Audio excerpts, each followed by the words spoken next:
నమస్కారం I witness news కి స్వాగతం. హెడ్లైన్ చూద్దాం. లోక్సభ రెండవ దశ ఎన్నికల్లో 60.96% పోలింగ్. రేపటి నుంచి సీఎం జగన్ ఎన్నికల ప్రచారం.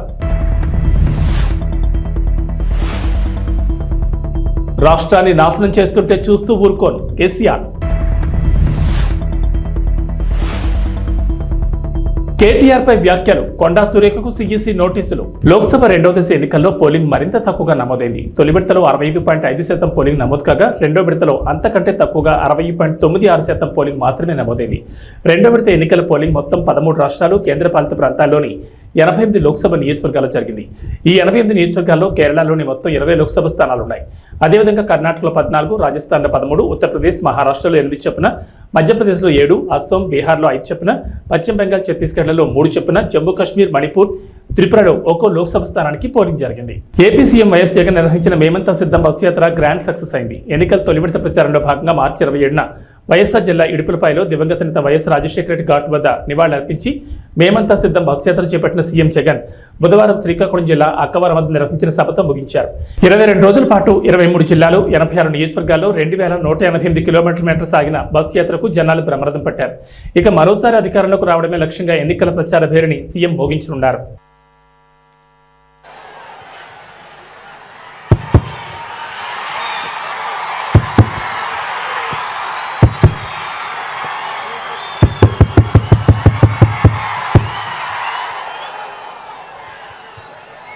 టెక్కలిలో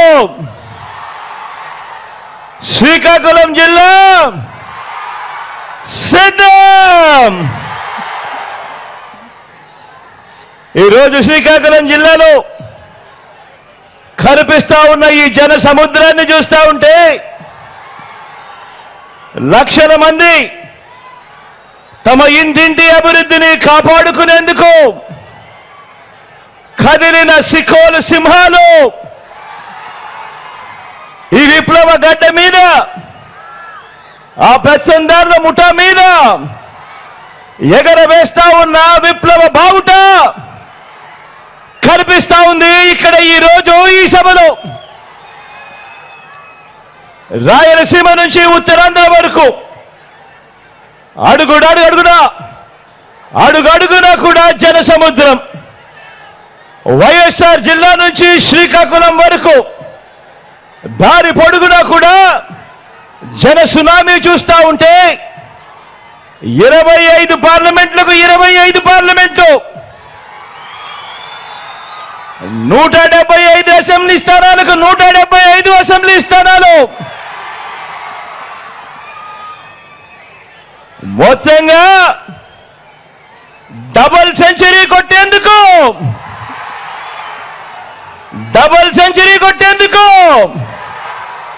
మీరంతా సిద్ధమేనా?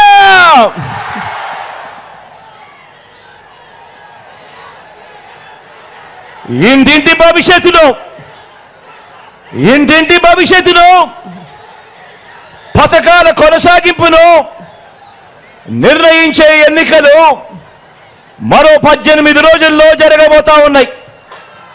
ఈ ఎన్నికలు కేవలం ఎమ్మెల్యేలను, కేవలం ఎంపీలను ఎన్నుకునేందుకు జరిగే ఎన్నికలు మాత్రమే కావు. ఈ ఎన్నికలు ఈ 58 నెలల కాలంలో బలమైన పునాదులతో పేదల కోసం తీసుకువచ్చిన అనేక సంస్కరణలు, అనేక పథకాలు, ఇవన్నీ కూడా కొనసాగాల లేదా వద్దా అన్నది నిర్ణయించే ఎన్నికలు ఈ జరగబోతా ఉన్న ఈ కురుక్షేత్రం. జగన్కు ఓటు వేస్తేనే పథకాలన్నీ కూడా కొనసాగుతాయి. ప్రాణాలకు తెగించి వచ్చినా పర్వాలేదనుకుని ఆమరణ నిరాహార దీక్షతో తెలంగాణ కోసం పోరాడా. కష్టపడి తెచ్చుకున్న తెలంగాణను నా కళ్ళ ముందే నాశనం చేస్తుంటే చూస్తూ ఊరుకోను. యుద్ధం చేసేందుకు మీరు నాకు బలం ఇవ్వాలి అని బీఆర్ఎస్ అధినేత మాజీ ముఖ్యమంత్రి కల్వకుంట్ల చంద్రశేఖరరావు విజ్ఞప్తి చేశారు. దేశాన్ని 10 ఏళ్లుగా పాలించిన బీజేపీ పేదలకు ఏం చేసిందని ప్రశ్నించారు. అచ్చే దిన్ వచ్చిందా సచ్చే దిన్ వచ్చిందా అని మండిపడ్డారు. బీఆర్ఎస్ బస్సు యాత్రలో భాగంగా శుక్రవారం 3వ రోజు మహబూబ్ నగర్ పట్టణంలో కేసీఆర్ రోడ్ షో నిర్వహించారు. క్లాక్ టవర్ సెంటర్లో జరిగిన కార్నర్ మీటింగ్లో ప్రజలను ఉద్దేశించి ప్రసంగించారు. ముఖ్యమంత్రి మంత్రులు ఎవరు పోలే, ఆ మానేనికి ఒక దండ పెట్టలే, గేట్లు తాళం వేసినారు. వేరే రాష్ట్రాల నుంచి కూడా ప్రజలు వచ్చి ఇదేం దిక్కుమాలిన ప్రభుత్వం తిట్టుకుంటూ పోయినారు. దయచేసి మీరు ఆలోచన చేయాలి. ఇవన్నీ కూడా అడ్డగోలు మాటలు, నిందలు, అనవసరమైనటువంటి కథలు చెప్తున్నారు తప్ప వీళ్ళు న్యాయం చేసే పరిస్థితులు లేరు. మరి ఇప్పుడు ఏం జరగాలి? న్యాయం జరగాలి. న్యాయం జరగాలంటే ఇవాళ ప్రజల కాంగ్రెస్ పంచాయతీ పడ్డది. ప్రజల పక్షాన గట్టిగా కొట్టాడేటటువంటి పంచాయతీ పెద్ద కావాలి. ఆ పంచాయతీ పెద్ద ఎవరు? కేసీఆర్ఏనా? బీఆర్ఎస్ ఏనా? నేను మీ అందరినీ ప్రార్థించేది ఒకటే, నేను ఇంకా సూర్యాపేటకు వెళ్ళాలా, విషయాలన్నీ మీరు టీవీలో చూస్తూ ఉన్నారు. నిన్న రాత్రి టీవీ 9లో నేను కూడా అన్ని చెప్పినాను, మీకు అన్ని విషయాలు తెలిసిపోయినాయి. తప్పకుండా మళ్ళా మన రాజ్యమే వస్తుంది, అనుమానం లేదు. ఎవడు కూడా ఆపలేడు. బ్రహ్మాండంగా తెలంగాణ మనం కలగన్న బంగారు తెలంగాణ అయ్యేదాకా మనం అద్భుతంగా తీసుకొని పోవాలి. నేను మిమ్మల్ని అందరినీ ప్రార్థించేది, మిమ్మల్ని అందరినీ కూడా నేను ప్రార్థించేది, పార్లమెంట్ ఎన్నికలలో బీఆర్ఎస్కు బలం ఇస్తే అది తెలంగాణ ప్రజల బలం అవుతుంది, తెలంగాణ ప్రజల శక్తి అవుతుంది. మీ తరఫున ఈ ప్రభుత్వం మెడలు వంచగలుగుతాం, అన్ని విధాలుగా సాధించగలుగుతాం. ఇవాళ మీరు చూపించినటువంటి ఈ స్వాగతం, ఈ ప్రేమ నా జన్మలో కూడా నేను మర్చిపోను. ఇంత అద్భుతంగా మీరు ఏర్పాటు చేసినట్టు చాలా సంతోషం. కానీ మే 13వ తేదీ వరకు ఇదే ఉత్సాహాన్ని కొనసాగించి పార్లమెంటులో కృష్ణారెడ్డి గారికి ఓటేసి, కారు గుర్తుకు ఓటేసి మీరు గెలిపించాలి. ఇవాళ 12 ఎంపీలు మనం గెలిస్తే తెలంగాణలో భూమి ఆకాశం ఒకటి చేసేంత పోరాటం చేస్తాను నేను మనవి చేస్తా ఉన్నాను. మీరిచ్చే బలంతోనే కేసీఆర్ కానీ బీఆర్ఎస్ కానీ పోరాటం చేయగలుగుతారు, మీకు న్యాయం చేయగలుగుతారు, హామీలు అమలు చేయించగలుగుతారు, ఈ కాంగ్రెస్ ప్రభుత్వం మెడలు వంచగలుగుతారు, రైతులకు న్యాయం జరుగుతుంది, కరెంటు చక్కగా వస్తుంది. కాబట్టి దయచేసి ఈ ఎన్నికల్లో బీఆర్ఎస్ అభ్యర్థి కృష్ణారెడ్డి గారి కారు గుర్తుకు ఓటేసి గెలిపించాలని మీ అందరినీ కూడా కోరుతూ నేను సూర్యాపేటకు బయలుదేరుతా ఉన్నా. జై తెలంగాణ, జై తెలంగాణ, జై తెలంగాణ. కారు గుర్తుకే, జై తెలంగాణ. మంత్రి కొండా సురేఖపై కేంద్ర ఎన్నికల సంఘం ఆగ్రహం వ్యక్తం చేసింది. బీఆర్ఎస్ వర్కింగ్ ప్రెసిడెంట్ కేటీఆర్ పై ఇటీవల చేసిన అనుచిత వ్యాఖ్యల నేపథ్యంలో ఆమెను ఈసీ హెచ్చరించింది. ఎన్నికల వేళ జాగ్రత్తగా మాట్లాడాలని సూచించింది. ఆరోపణలు చేసే సమయంలో బాధ్యతగా వ్యవహరించాలని, స్టార్ క్యాంపెయినర్గా మంత్రిగా మరింత బాధ్యతగా ఉండాలని హితవు పలికింది. కాగా ఈ నెల 1వ తేదీన వరంగల్లో జరిగిన ఎన్నికల ప్రచారంలో కేటీఆర్ పై మంత్రి కొండా సురేఖ విమర్శలు గుప్పించారు. ఫోన్ ట్యాపింగ్ వ్యవహారంలో కేటీఆర్ పై తీవ్ర ఆరోపణలు చేశారు. ఫోన్ ట్యాపింగ్ తో ఎంతో మంది హీరోయిన్లను బ్లాక్మెయిల్ చేశారని, అధికారాన్ని బదిలీ చేశారని, అనేక మందిని ఉద్యోగాలు కోల్పోయి జైలుకు వెళ్లేలా చేశారని ఆరోపించారు. ఈ వ్యాఖ్యలపై బీఆర్ఎస్ అభ్యంతరం వ్యక్తం చేస్తూ ఎన్నికల సంఘం దృష్టికి తీసుకెళ్లింది. బీఆర్ఎస్ నేత దాసు శ్రవణ్ ఈసీకి ఫిర్యాదు చేసిన క్రమంలో నేడు మంత్రి వ్యాఖ్యలు తప్పుపట్టింది ఎన్నికల సంఘం. అధికారంలో ఉన్న మాకు తెలుసు, మరి ప్రజల సొమ్మునంతా దుర్వినియోగం చేసి ఈ రోజు మీరు కోట్లు దండుకొని ఒక పక్క నీ బిడ్డ లిక్కర్ స్కామ్ లో మరి 100 కోట్ల కోసం జైల్లోకి పోయింది, నీ కొడుకేమో ఫోన్ ట్యాపింగ్ చేసుకుంటూ ఈ రోజు ఎంతో మంది హీరోయిన్లు అటువంటి వాళ్ళని కూడా బ్లాక్ మెయిల్ చేసి కొంతమంది అధికారులను ఈరోజు బలి చేసి వాళ్ళ ఉద్యోగాలు పోయి జైళ్లలోకి పోయేటువంటి పరిస్థితి తీసుకొచ్చిండు. మరొక పక్క కాళేశ్వరం మేడిగడ్డ గట్టి మరి మీరు మొత్తానికి కాళేశ్వరాన్ని మేడిగడ్డను కూడా ఈరోజు కూల్చాలా, ఏం చేయాలో తెలియనటువంటి పరిస్థితుల్లో మీరు వదిలిపెట్టిపోవడం అనేది చాలా బాధాకరం. అధికారంలో ఉన్న మాకు తెలుసు, మరి ప్రజల సొమ్మునంతా దుర్వినియోగం చేసి నాకు ఎలాంటి ఇల్లీగల్ వ్యవహారాలతో నాకు సంబంధం లేదు. ఫోన్ ట్యాపింగ్ అని చెప్పి లీకు వీరుడు రేవంత్ రెడ్డి గారు పాపం డైరెక్ట్గా ప్రెస్ కాన్ఫరెన్స్ పెట్టే దమ్ము లేదు, డైరెక్ట్గా ఆధారాలు ప్రజల ముందు పెట్టే దమ్ము లేదు, ఏముందో విషయం ఎవరికి తెలియదు. పోలీస్ రిమాండ్లో ఉన్న వాళ్ళకి కూడా ఫోన్లకు వెళ్ళి మీకు లీకులు వస్తాయి. ఈయన లీకు వీరుడు. మరి లీకు వీరుడు ఏదో కష్టపడి నా క్యారెక్టర్ అసాసినేషన్ చేయాలనే ప్రయత్నంలో చాలా బలంగా ఉన్నాడు. ఎవరో హీరోయిన్లను నేను బెదిరించిన అంటది ఆ మంత్రి. ఆమెకు నెత్తుందా లేదా నాకు తెలియదు. నాకంత కర్మ ఏంది, నాకు ఈ దిక్కుమాలిన పనులు చేయాల్సిన పరిస్థితి ఏంది, నాకు ఎలాంటి ఫోన్ ట్యాపింగ్ వ్యవహారంతో నాకు ఎలాంటి సంబంధము లేదు. ఈ అడ్డమైన మాటలు ఎవరైనా మాట్లాడితే, చెత్త మాటలు ఎవరైనా మాట్లాడితే వారు మంత్రి అయినా ముఖ్యమంత్రి అయినా తాట తీస్తాము, లీగల్గానే చూసుకుంటాం. తాట తీస్తామంటే మళ్ళీ మీరు ఇదే యూట్యూబ్లో తమ్మునీళ్ళు పెట్టి తాట తీస్తామన్నాడు, ఈయనకు అహంకారం ఎక్కువ అని చూపెడకూరి. అదో వినండి, తొందరపడకండి. తప్పకుండా లీగల్గానే ఎదుర్కొంటాం, న్యాయపరంగానే ఎదుర్కొంటాం. మాకు ఎవరిని బెదిరించాల్సిన అవసరం కానీ ఎవరిని. మంత్రి కొండా సురేఖకు లీగల్ నోటీసులు పంపారు బీఆర్ఎస్ వర్కింగ్ ప్రెసిడెంట్ కేటీఆర్. దీనికి సంబంధించి పూర్తి అప్డేట్స్ మా ప్రతినిధి సతీష్ ఫోన్ ద్వారా అందిస్తారు. సతీష్, కేటీఆర్ కొండా సురేఖకు లీగల్ నోటీసులు పంపించినట్లుగా తెలుస్తుంది. దీనిపై సురేఖ కూడా స్పందించినట్లుగా సమాచారం అందుతుంది. డీటెయిల్స్ ఏంటి? వర్కింగ్ ప్రెసిడెంట్ కేటీఆర్ కొద్దిసేపటి క్రితమే లీగల్ నోటీసులు ఇచ్చారు. ఆయన మీద కామెంట్ చేస్తున్నటువంటి, ఆయన మీద ఆరోపణలు చేస్తున్నటువంటి వాళ్ళకి లీగల్ నోటీసులు ఇచ్చారు. దాంట్లో ముఖ్యంగా మంత్రి కొండా సురేఖకు తో పాటుగా ఎమ్మెల్యే ఎన్ఎం శ్రీనివాస్ రెడ్డితో పాటుగా మరి కొంతమంది నాయకులు, అంటే కాంగ్రెస్ నాయకులు, ఆయన మీద సిరిసిల్ల నుంచి పోటీ చేసినటువంటి కేకే మహేందర్ రెడ్డి కూడా నోటీసులు ఇచ్చారు. వీటితో పాటు కొన్ని ఛానల్స్ అంటే యూట్యూబ్ ఛానల్స్ కి, మీడియా సంస్థలకు కూడా లీగల్ నోటీసులు పంపించారు. ప్రధానంగా గత వారం రోజులుగా కేటీఆర్ మీద చేస్తున్నటువంటి ఆరోపణలు ఖచ్చితంగా ప్రూవ్ చేయాలి, లేకుంటే పరువు నష్టం దావా వేస్తానని చెప్పి కూడా కేటీఆర్ హెచ్చరించారు. ఆ చెప్పినటువంటి విధంగానే పరువు నష్టం కోసం సంబంధించి ఇప్పుడు లీగల్ నోటీసులు కూడా పంపించారు.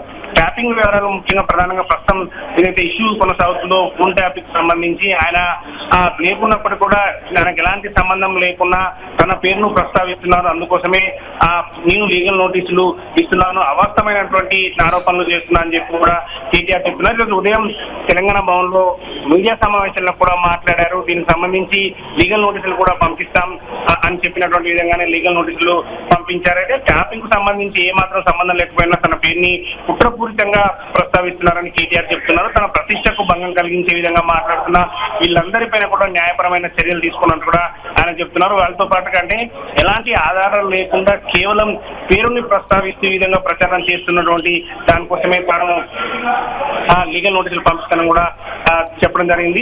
ఈరోజు ఉదయం చెప్పినటువంటి విధంగానే నలుగురికి మంత్రి కొండా సురేఖతో పాటుగా ఎమ్మెల్యే ఎన్ఎం శ్రీనివాస్ రెడ్డి, అదేవిధంగా కేకే మహేందర్ రెడ్డి కాంగ్రెస్ పార్టీకి సంబంధించినటువంటి సిరిసిల్ల ఇన్ఛార్జిగా ఉన్నటువంటి కేకే మహేందర్ రెడ్డి కూడా యాసంగి ధాన్యం కొనుగోళ్లు 10 లక్షల టన్నులు మైలురాయిని దాటాయి. ఇందులో 50% పైగా కొనుగోళ్లు నిజామాబాద్, నల్గొండ, సూర్యాపేట జిల్లాలలో జరిగాయి. ఏప్రిల్ 24 నాటికి 1.59 లక్షల మంది రైతుల నుంచి 10.51 లక్షల టన్నుల ధాన్యాన్ని కొనుగోలు చేసినట్లు పౌర సరఫరాల సంస్థ వర్గాల సమాచారం. రైతులకు 950.19 కోట్ల మొత్తాన్ని చెల్లించారు. 1360.27 కోట్లు చెల్లించాల్సి ఉంది. 23వ తేదీ వరకు 9.44 లక్షల టన్నుల ధాన్యం కొనుగోలు చేయగా 24న ఒక్కరోజే 1.07 లక్షల టన్నులు కొన్నారు. కొనుగోలులో నిజామాబాద్ జిల్లా 2,57,167 టన్నులతో తొలి స్థానంలో ఉంది. ఆ తర్వాత 2,17,068 టన్నులతో నల్గొండ జిల్లా రెండో స్థానంలో ఉండగా 1,10,044 టన్నులతో సూర్యాపేట జిల్లా మూడో స్థానంలో ఉన్నాయి. గత ఏడాది ఏప్రిల్ 24వ తేదీ నాటికి కొనుగోలు చేసిన ధాన్యం 2.51 లక్షల టన్నులు. అప్పట్లో కొనుగోలు ఏప్రిల్ 13న ప్రారంభం కాగా ఈ ఏడాది అంతకంటే ముందు మార్చి 25 నుంచి మొదలయ్యాయి. ఆదిలాబాద్, ఆసిఫాబాద్, గద్వాల, వికారాబాద్ జిల్లాలో వరి సాగు ఆలస్యమైన పంట చేతికి రాక ఇంకా కొనుగోలు ప్రారంభం కాలేదని అధికారులు చెబుతున్నారు. దేశవ్యాప్తంగా ఎండలు మండిపోతున్నాయి. పలు రాష్ట్రాల్లో అధిక ఉష్ణోగ్రతలు నమోదవుతున్నాయి. తెలుగు రాష్ట్రాల్లోనూ ఎండలు మండిపోతున్నాయి. పగటి ఉష్ణోగ్రతలు 36 నుంచి 43 డిగ్రీల పైన నమోదవుతున్నాయి. పొద్దున్న 8 గంటలకే భానుడు తన ప్రతాపాన్ని చూపిస్తున్నాడు. ఈ నేపథ్యంలో మరో వారం రోజుల పాటు దేశంలోని పలు రాష్ట్రాల్లో ఇదే పరిస్థితి కొనసాగుతుందని భారత వాతావరణ శాఖ హెచ్చరికలు జారీ చేస్తుంది. వేసవి సెలవుల రద్దీని ఎదుర్కొనేందుకు దక్షిణ మధ్య రైల్వే ప్రత్యేక ఏర్పాట్లు చేస్తోంది. ఇప్పటికే రెగ్యులర్ మార్గాల్లో రద్దీకి అనుగుణంగా ప్రత్యేక కోచ్ల సంఖ్య పెంచుతోంది. వేసవి సెలవులతో పాటుగా ఎన్నికల కోసం సొంత ప్రాంతాలకు వచ్చే వారితో ఇప్పటికే మే 11, 12, 13 తేదీల్లో తెలుగు రాష్ట్రాల మధ్య నడిచే రైళ్లు దాదాపు ఫుల్ అయ్యాయి. ఇదే సమయంలో తెలుగు రాష్ట్రాల్లో కనిపిస్తున్న డిమాండ్ మేరకు వారాంతపు రైళ్లను నడపాలని దక్షిణ మధ్య రైల్వే నిర్ణయించింది. ఈసారి వేసవి సెలవుల వేళ రైళ్లలో రద్దీ ఎక్కువగా ఉంటుంది. ఇప్పటికే కనిపిస్తున్న వెయిటింగ్ లిస్టుల ఆధారంగా వారాంతంలో ప్రత్యేక రైలు నడపాలని నిర్ణయించింది. ప్రత్యేక రైళ్ల వివరాలను అధికారులు వెల్లడించారు. 07234 నెంబర్ గల రైలు ఈ నెల 28 నుంచి జూన్ 30 తేదీ వరకు ప్రతి ఆదివారం సికింద్రాబాద్ నుంచి సంతర్గచ్చి వరకు నడుస్తుందని అధికారులు తెలిపారు. తెలంగాణ మహారాష్ట్ర సరిహద్దుల్లోని గడ్చిరోలి జిల్లా ప్రాణహిత తీరం ఆవల ఏనుగుల మంద సంచరిస్తుందన్న సమాచారంతో తెలంగాణ రాష్ట్ర అటవీ శాఖ అప్రమత్తమైంది. ప్రాణహిత దాటి ఏ క్షణమైన ఏనుగుల మంద కొమరంభీం జిల్లాలోకి ఎంట్రీ ఇచ్చే అవకాశాలున్నాయన్న సమాచారంతో అలర్ట్ అయింది. గుంపు నుండి తప్పిపోయి కాగజ్నగర్ కారిడార్ అడవుల్లో సంచరించి 2 రైతులను పొట్టన పెట్టుకున్న ఏనుగు తిరిగి గుంపుగా వచ్చే ప్రమాదం ఉందన్న సమాచారంతో రక్షణ చర్యలకు రెడీ అయింది. జిల్లా అడవుల్లోకి ఏనుగుల మంద వస్తే ఆ సంక్షోభాన్ని ఎలా ఎదుర్కోవాలన్న అంశంపై మేడ్చల్ మల్కాజ్గిరి జిల్లా దోలపల్లి అటవీ అకాడమీలో ప్రత్యేకంగా అటవీశాఖ వర్క్షాప్ నిర్వహించింది. రాష్ట్రంలోని అన్ని జిల్లాల అటవీ ముఖ్యాధికారులు పాల్గొని ఈ సమావేశంలో అటవీశాఖ సంరక్షణ ప్రధానాధికారి PCCF RM డొబ్రియాల్ సిబ్బందికి అధికారులకు పలు సూచనలు సలహాలు చేసినట్లు సమాచారం. ఎన్నికల్లో ఓటు వేయడం ద్వారా వైకాపా అరాచక పాలనకు చరమగీతం పాడాలి. ప్రజల సంక్షేమం అభివృద్ధి లక్ష్యంగా పనిచేసే ఎన్డీఏ కూటమి అభ్యర్థులను గెలిపించేందుకు ప్రతి కార్యకర్తగా సైనికుడిగా కాదు సైన్యంలా పోరాడాలని సినీ నటుడు హిందూపూర్ ఎమ్మెల్యే నందమూరి బాలకృష్ణ కోరారు. కందుకూరు నియోజకవర్గం గుడ్లూరు, నెల్లూరు నగరంలో నిర్వహించిన స్వర్ణాంధ్ర సాకార యాత్రలో ఆయన మాట్లాడారు. గడిచిన 5 ఏళ్లలో రాష్ట్రంలో దోపిడీ, దౌర్జన్యాలు, అక్రమాలు, అరాచకాలతో ప్రజలను భయభ్రాంతులకు గురిచేశారు. వాటిని ప్రశ్నించిన వారిపై కేసులు పెట్టి వేధించారు. మరోసారి జగన్ అధికారంలోకి వస్తే సామాన్యులు జీవించడం కష్టమేనని బాలకృష్ణ హెచ్చరించారు. టీడీపీ సూపర్ 6ను వివరించారు. రాళ్లపాడు జలాశయాన్ని పట్టించుకొని చిన్ననాటరిపిలో ఉద్యాన కళాశాలకు భవనాలు నిర్మించలేని అసమర్థ ప్రభుత్వాన్ని విమర్శించారు. రాత్రికి నెల్లూరులోని టీడీపీ రాష్ట్ర ప్రధాన కార్యదర్శి శ్రీనివాసరెడ్డి ఇంట్లో బాలకృష్ణ బస చేస్తారు. అందరికీ నమస్కారం. నెల్లూరు ప్రవాసులందరికీ నా హృదయపూర్వక నమస్కారాలు. అది ఎక్కడి నుంచి మొదలు పెట్టాలి? నెల్లూరు పట్టణం ప్రవేశించిన దగ్గర నుంచి కూడా ముందు పిల్లలు, చెట్టు తమ్ముళ్ళు జెండాలు పట్టుకుని ఊపుతూ, అలాగే తర్వాత ఆడపడుచులు హారతులు ఇస్తూ, మన 3 పార్టీలు తెలుగుదేశం, అటు జనసేన, ఇటు బీజేపీ పార్టీల కార్యకర్తలు వాళ్ళ ఉరుకులెత్తుతున్న ఉత్సాహం, అభిమానం, చూపిస్తున్న అభిమానం, అలాగే ఈ యొక్క మన ప్రజాస్వామ్య పరిరక్షణ కోసం బద్ధ కంకణులైన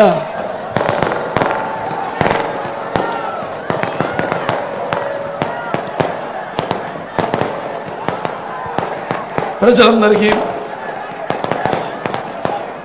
అలాగే తెలుగుదేశం పార్టీ విజయాలకి హారతులిస్తూ, అలాగే నీరాజనాలు అర్పిస్తున్న నా తెలుగింటి ఆడపడుచులకి, యువతరానికి ప్రతినిధులు, నూతనానికి నాయకులు, భావతరానికి భారతదేశపు మహాశక్తి అయిన యువతరానికి నా అభిమానులకు ముందుగా నా హృదయపూర్వక చేస్తే రాళ్ళంత జనం,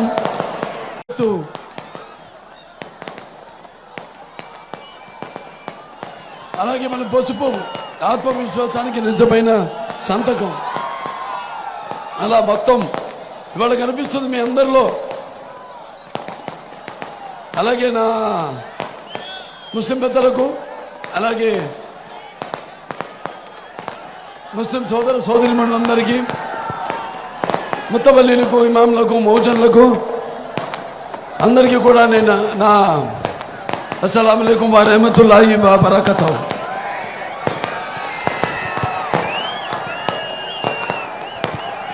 ఇప్పుడు ఇవాళ మన రాష్ట్రం చాలా క్లిష్ట పరిస్థితుల్లో ఉంది. కాబట్టి ఈ జరగబోయే ఎన్నికల రణరంగంలో మన భవిత కోసం, అలాగే మన రాష్ట్ర భవిత కోసం, మన భావితరాల భవిత కోసం మనం పోరాడవలసిన ఇది ఒక महाकुरुक्षेत्र महायुद्धम। मैं हिंदुस्तान हूँ, हिमालय मेरे सरहदों के निगहबान और गंगा मेरी पवित्रता की सौगंध। तारीख के इंतजार से मैं अंधेरों और उछालों का साथी हूँ और मेरे खाक पे संगे मरमर आने में चादरों में लिपटी हुई ये इमारतें दुनिया से कह रही है कि जालिमों ने मुझे लूटा, मेहरबानों ने मुझे संभाला, नादानों ने मुझे जंजीरें पहना दी और मेरे छाने वालों ने उन्हें खान फेंका। सारे जहां से अच्छा हिंदू सिता हमारा, हम बुलबुले हैं कि इसके ये गुल सिता हमारा। ఇలా మత సామర్థ్యానికి, అలాగే సర్వమత సౌభ్రాతృత్వానికి ఒక ప్రతీక మన దేశం. ఇవాళ మరి నాన్నగారి దగ్గర నుంచి కూడా మనం గుర్తు చేసుకోవాల్సిన అవసరం ఉంది. ఇవాళ పరిస్థితులు అలా ఉన్నాయి. మరి ఆనాడు నాన్నగారు ముందుగా అటువంటి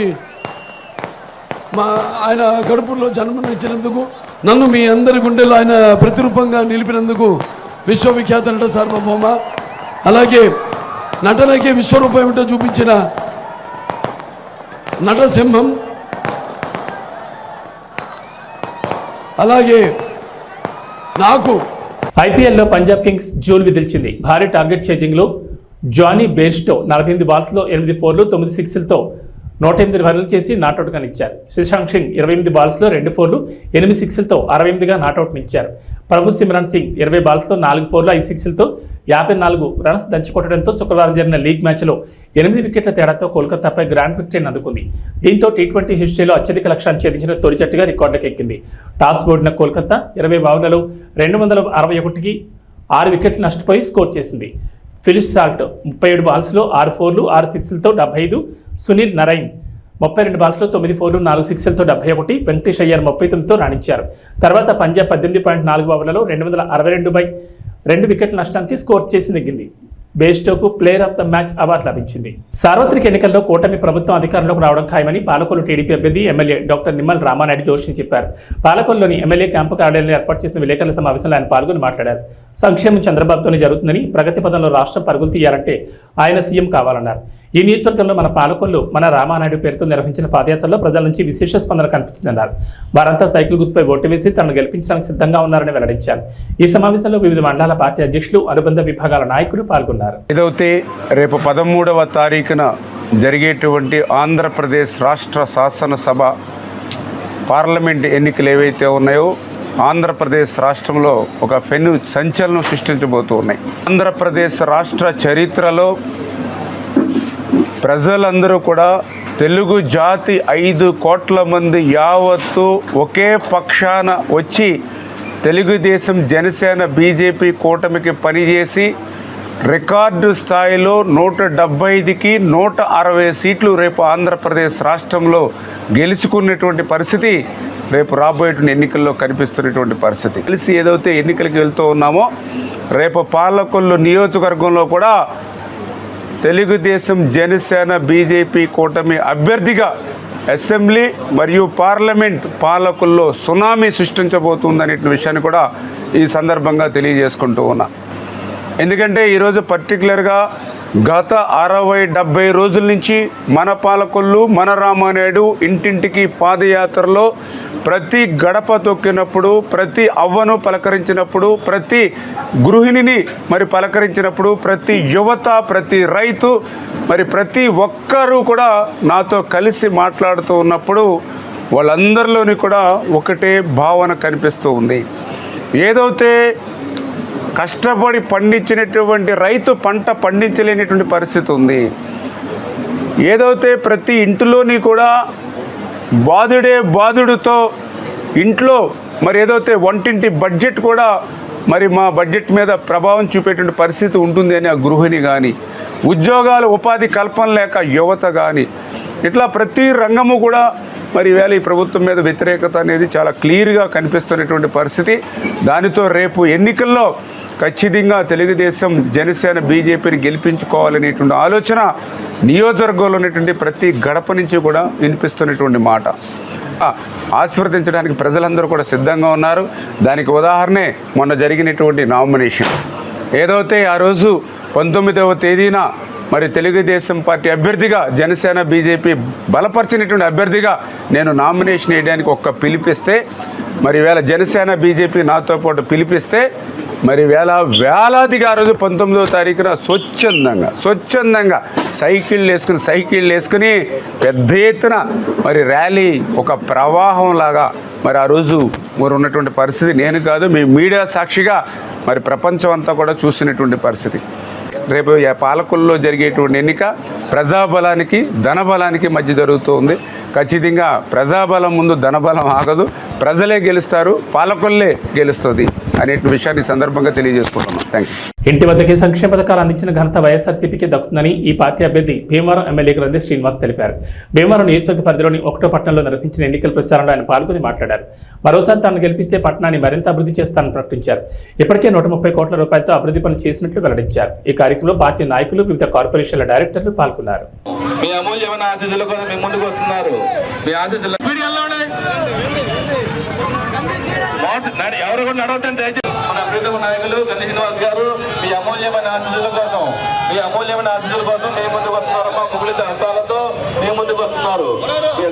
ఎన్నికల గుర్తు ఫ్యాన్ గుర్తుపై ఓట్లేసి అత్యధిక మెజార్టీని గెలిపించమని కోరుచు మీ ముందుకు వస్తున్నారమ్మా. మన గండి శ్రీనివాస్ గారు, మన ప్రీతమ నాయకులు గండి శ్రీనివాస్ గారు మీ ముందుకు వస్తున్నారు. అమ్మలారా, అయ్యలారా, అక్కలారా, అన్నలారా మీ ముందుకు వస్తున్నారమ్మా.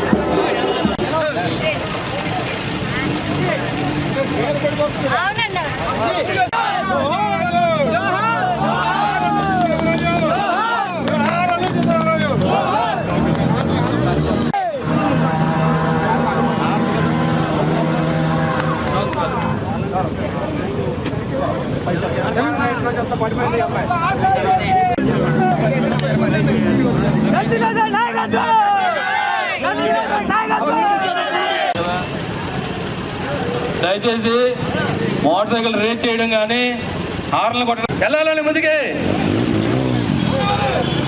ముందుకెళ్ళాలి, అందరూ రావాలండి.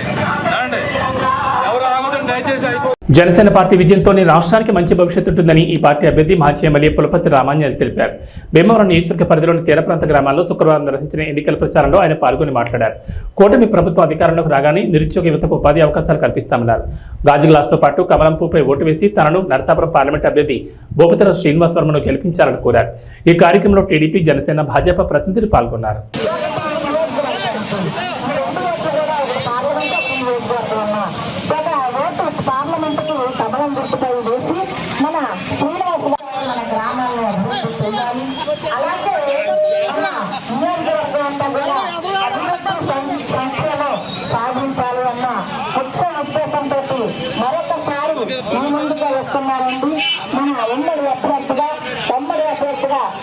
మన పులపర్తి రామాంజనేయులు గారిని ముందుగా వస్తున్నారండి. మన ఉమ్మడి అభ్యర్థిగా మన పులపర్తి రామాంజనేయులు గారిని ఎమ్మెల్యే. రాష్ట్రంలోని ప్రజలు మళ్లీ జగనన్న పాలన కావాలని ఉండి వైఎస్ఆర్సీపీ అభ్యర్థి పీవీఎల్ నరసింహరాజు తెలిపారు. నియోజకవర్గ కేంద్రమైన ఉండిలో నిర్వహించిన వైఎస్ఆర్ కాంగ్రెస్ పార్టీ కార్యకర్తల ఆత్మీయ సమావేశంలో ఆయన పాల్గొని మాట్లాడారు. ప్రభుత్వం ప్రవేశపెట్టిన పథకాలు పేద ప్రజలను అభివృద్ధి వైపు నడిపిస్తుందన్నారు. ఫ్యాన్ గుర్తుకు బొట్టు వేసి జగన్మోహన్ రెడ్డిని మరోసారి ముఖ్యమంత్రిని చేయాలన్నారు. ఈ కార్యక్రమంలో పార్టీ నాయకులు పాల్గొన్నారు.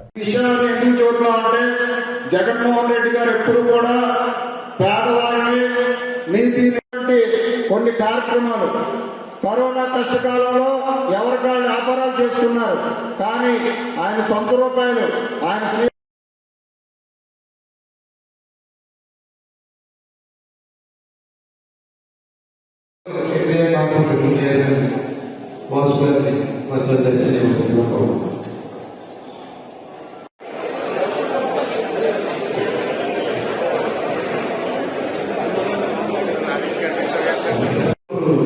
అందరూ కూడా వాళ్ళు చేయాలి తప్ప ఆయన కాదు. మన పార్టీ ముఖ్యం చంద్రబాబు గారు మాకు ఆయన స్నేహితుడు అని చెప్పి ఆయన వెంటే ఉండేది. ఆయన అందరూ కూడా వాళ్ళు చేయాలి తప్ప ఆయన కాదు. మన పార్టీ ముఖ్యం చంద్రబాబు గారు మాకు ఆయన స్నేహితుడు అని చెప్పి ఆయన వెంటే ఉండేది. ఆయన